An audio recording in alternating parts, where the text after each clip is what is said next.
इस नए एक्सप्लेनर में आपका बहुत बहुत स्वागत है। चलिए बिना वक्त बर्बाद किए सीधा आज के टॉपिक पर आते हैं।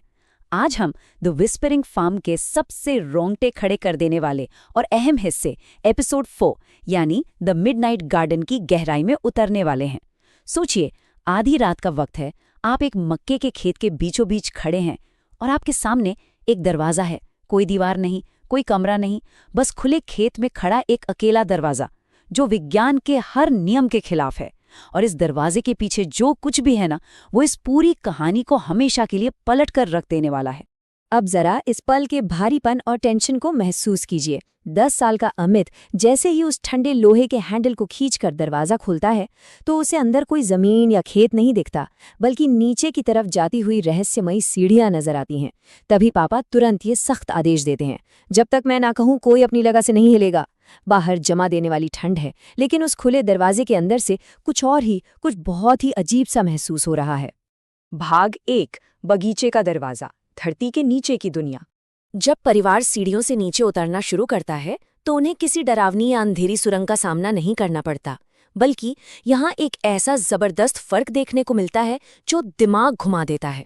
ऊपर सतह पर कड़ाके की ठंड है, आधी रात का घुप अंधेरा है, पर सीढ़ियों के नीचे वहां एक बहुत ही सुकून देने वाली गर्म और सुनहरी रोशनी फैली हुई है। वहां से ताज़ी बारिश, हरी पत्तियों और उस गीली मिट्टी की सोंधी सोंधी महक आ रही है जो अक्सर सुबह सुबह किसी खूबसूरत बगीचे से आती है। मतलब ये सिर्फ एक जगह नहीं है, ये जमीन के नीचे धड़कती हुई एक पूरी की पूरी नई दुनिया है। भाग 2, फूलों से बनी एक जेल, मीरा की रचना। नीचे पहुंचते ही सबकी आंखें फटी की फटी रह जाती हैं। वहां कोई छोटा मोटा तहखाना नहीं है, बल्कि बेहद विशाल और सलीके से सजाया गया बगीचा है। बिल्कुल अनजान तरह के फूल, सब्जियों की साफ कतारें, फलों से लदे पेड़ और आसमान की जगह एक गर्म सुनहरा आवरण। और यहीं पर कहानी एक बहुत ही इमोशनल मोड़ लेती है।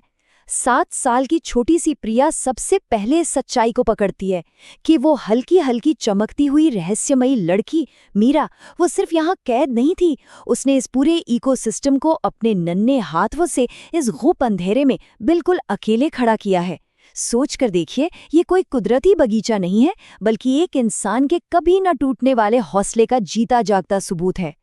भाग 3, पत्थरों पर लिखी कहानी, अंधेरे में बिताए गए दशक। अब मीरा के पास अपनी कहानी लिखने के लिए कोई डायरी या कागज तो था नहीं, है ना? तो उसने क्या किया? उसने इस जमीन का ही इस्तेमाल किया। बगीचे के बीचों बीच जो पत्थरों का रास्ता है, अमित गौर करता है कि हर एक पत्थर पर बच्चों जैसी लिखावट में कुछ उकेरा गया है। ये पत्थर असल में मीरा के संघर्ष की एक टाइमलाइन है। सबसे पहले पत्थर पर लिखा है कि उसने पहला बीज तब बोया जब उसे समझ आ गया कि वो अकेले यहाँ से नहीं निकल सकती। फिर सेब का पेड़ तब लगाया जब उसका डर खत्म हो गया। गुलाब इसलिए लगाए ताकि वो उस जगह को खूबसूरत बना सके। और आखिर में जड़ी बूटियां तब लगाईं जब उसे पक्का विश्वास हो गया कि एक न एक दिन कोई ना कोई उसे बचाने जरूर आएगा। तो यहाँ जो सबसे हैरान करने वाली बात है वो है समय। जब माँ कांपती हुई आवाज में मीरा से पूछती हैं कि वो आखिर कितने सालों से यहाँ है, तो मीरा पीछे लगे उस विशाल सेब के पेड़ की तरफ इशारा करती है। एक ऐसा सेब का पेड़ जिसे इतना बड़ा होने में कम से कम 20 साल लगते हैं। जरा सोचिए, वो 10 साल की बच्ची पिछले 20 सालों से इस रहस्यमयी जगह पर कैद है। 20 साल!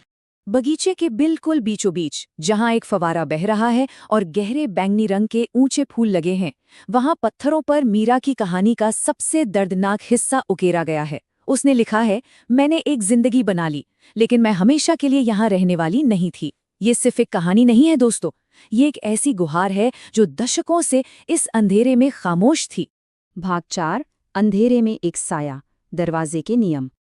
ठीक उसी वक्त जब मीरा के 20 साल के अकेलेपन का दुख सबको अंदर तक झकझोर रहा होता है, तभी अचानक वो सुनहरी रोशनी टिमटिमाने लगती है। मीरा घबराकर जल्दी से दरवाजे के कुछ खौफनाक नियम बताती है। दरवाजा ज्यादा देर खुला नहीं रह सकता, और अगर वो एक बार बंद हुआ तो फिर कभी नहीं खुलेगा। उनके पास बाहर निकलने का समय बहुत ही कम है।